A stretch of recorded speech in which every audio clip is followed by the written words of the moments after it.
নমস্কাৰ। সৰ্বপ্ৰথমে মই সদৌ অসম গৃহৰক্ষী স্বেচ্ছাসেৱক কল্যাণ সন্থাৰ গোলাঘাট জিলা সমিতিৰ মজিয়াৰ পৰা আপোনালোকলৈ সংগ্ৰামী অভিনন্দন জ্ঞাপন কৰিছোঁ। আজি এটা বহুত স্পৰ্শকাতৰ বিষয় লৈ পেলাই এই ভিডিঅ'টো প্ৰস্তুত কৰিবলগীয়া হ'ল, গতিকে সকলোৱে শুনিব বা চাব যে যোৱা ২৬ জুলাই তাৰিখে গুৱাহাটীৰ দীঘলীপুখুৰীস্থিত এক প্ৰেক্ষাগৃহত সদৌ অসম গৃহৰক্ষী স্বেচ্ছাসেৱক কল্যাণ সন্থাৰ এখন কাৰ্যনিৰ্বাহক সভা আছিলে।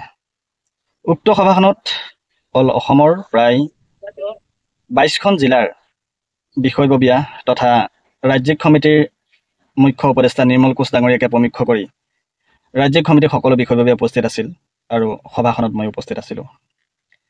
গতিকে এই সভাখনত এটা গুৰুত্বপূৰ্ণ বিষয় আছিলে যে গৃহৰক্ষী জোৱানৰ নতুন নিযুক্তি প্ৰক্ৰিয়া।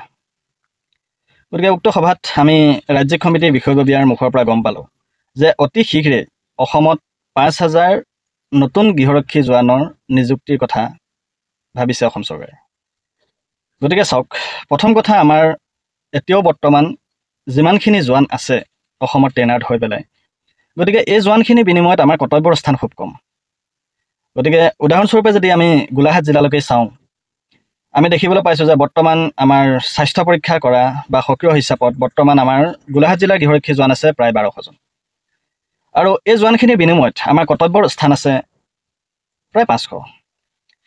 গতিকে আমি এজন মানুহে এটা ডেপ্লয়ত বা এজন জোৱানে এটা ডেপ্লয়ত লোৱাৰ পিছত বা এটা কৰ্তব্য পোৱাৰ পিছত আমি ছেকেণ্ড ডেপ্লয়ৰ কাৰণে বা ছেকেণ্ড কৰ্তব্যৰ কাৰণে আমি প্ৰায় ১০ৰ পৰা ১৩ মাহ সময় আমি ৱেইট কৰিবলগীয়া হৈছে বৰ্তমান পৰিস্থিতিত। যদি আকৌ ৫,০০০ নিযুক্তি হয়, তাৰতো কিছু সংখ্যক আমাৰ জিলাতো পৰিব। গতিকে এই মানুহ যিখিনি নতুন আহিব, নতুন মানুহখিনিও আমাৰ মানুহখিনিৰ লগতে এড হ'ব। তেতিয়া চাওক, আমি ১৩ মাহৰ ঠাইত হয়তো আমি ২বছৰটো ২.৫ বছৰতো ডেপ্লয়ৰ কথা চিন্তা কৰিব নোৱাৰিম চাগে। গতিকে আমি বিভিন্ন সময়ত আমাৰ সন্থাৰ ফালৰ পৰাই আমি চৰকাৰক দাবী জনাই আহিছোঁ নিৰ্দিষ্ট ৩-৪টা এজেণ্ডা লৈ পেলাই। গতিকে আমি এইখিনি সমস্যা সমাধান নোহোৱালৈকে কোনো কাৰণত আমি নতুন নিযুক্তি হ'ব দিব নোৱাৰোঁ। আৰু যদি নতুন নিযুক্তি হ'বলৈ যায়, তেতিয়া হয়তো চাগে আমাৰ নিজৰ থালি ভাত মুঠি আমি হেৰুৱাব লাগিব।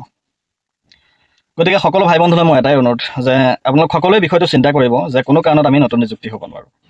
যিহেতু আমি দেখিছোঁ বৰ্তমান গোলাঘাট জিলাতে আজি ৩টা সন্থাই কাম কৰি আছে। যদিও ৩টা সংগঠন, যদিও ৩টা সন্থাই কাম কৰিছে, সকলোৱে অলপকৈ হ'লেও বা যৌথভাৱে হ'লেও যিখিনি কাম কৰি আছে, কিন্তু আমাৰ প্ৰত্যেকৰে এজেণ্ডা, প্ৰত্যেকৰে দাবী আমাৰ একেটাই। গতিকে আমি একেটাই দাবী বা একেটা এজেণ্ডাক লৈ পেলাই যদি আমি সংগঠন কৰিছোঁ, তেতিয়া মই এটা কথা ক'ব বিচাৰোঁ, এই সংকটৰ সময়ত আমি সকলো ভাই বন্ধু লগ হ'ব লাগে। যদি আমি সকলো ভাই বন্ধু একত্ৰিত হৈ পেলাই আমি গণতান্ত্ৰিক প্ৰক্ৰিয়াৰে হওক বা যিকোনো মাধ্যমেৰে হওক, যিকোনো মূল্যৰ বিনিময়ত যদি আমি নতুন নিযুক্তিটো বন্ধ কৰিব নোৱাৰোঁ, তেতিয়া আমাৰ কাৰণে এটা বৃহৎ সংকট।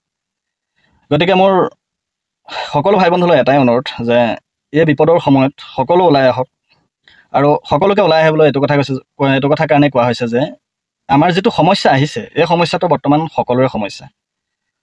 হয়, আমি সংগঠন কৰিছোঁ, সন্থা কৰিছোঁ বা কিবা কৰিছোঁ, চৰকাৰক বিভিন্ন সময়ত আমি দাবী কৰি আহিছোঁ, বিভিন্ন প্ৰক্ৰিয়াৰে দাবী কৰি আহিছোঁ, কিন্তু হ'লেও কিছু সংখ্যক দাবী আমাৰ মানিছে, কিছু সংখ্যক মনা নাই। গতিকে নতুন নিযুক্তি কৰক, আমাৰ আপত্তি নাই। গতিকে যিখিনি প্ৰশিক্ষণ লৈ পেলাই বৰ্তমান জোৱান আছে, এই মানুহখিনিৰ এটা স্থায়ী সমাধান হোৱাৰ পিছত তেওঁলোকে ৫,০০০ নালাগে ৫০,০০০ নিযুক্তি দিয়ক, আমাৰ তাত ক'বলগীয়া একো নাথাকে। গতিকে সকলোলৈকে মোৰ এটাই অনুৰোধ যে যিকোনো মূল্যৰ বিনিময়ত হ'লেও আমি এই নতুন নিযুক্তি বন্ধ কৰিব লাগিব। গতিকে সকলোৰে যদি একতা আমাৰ নাথাকে, তেতিয়া হয়তো চাগে আমি সফল নহ'ম। গতিকে সকলো একগোট হওক, সকলো ওলাই আহক। মই 3টা সন্থাৰ নেতৃত্ববৃন্দৰ প্ৰতি মোৰ এটাই অনুৰোধ যে সকলোলৈকে এই বিষয়টো সকলোৰে লগত আলোচনা কৰক। আলোচনা কৰি সকলোকে আমি এক কৰি লৈ পেলাই ওলাই আহি আমি স্মাৰকপত্ৰৰ দ্বাৰাই হওক, আমি সমদেষ্টা মহোদয়ৰ লগত আলোচনা কৰি হওক, যিকোনো প্ৰক্ৰিয়াৰ দ্বাৰা কেনেকৈ এই বিষয়টো সমাধান কৰিব পাৰি, তাৰ ওপৰত এখন বিষয়ত আলোচনা হওক।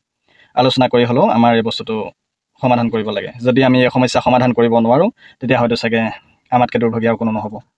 যিহেতু এইখিনিয়ে আছিলে বিষয়, গতিকে সকলোৱে ভিডিঅ'টো শুনি পেলাই আপোনালোকৰ মতামত আগবঢ়াব। জয় অসম, জয় হিন্দ, জয় গৃহৰক্ষী জোৱান।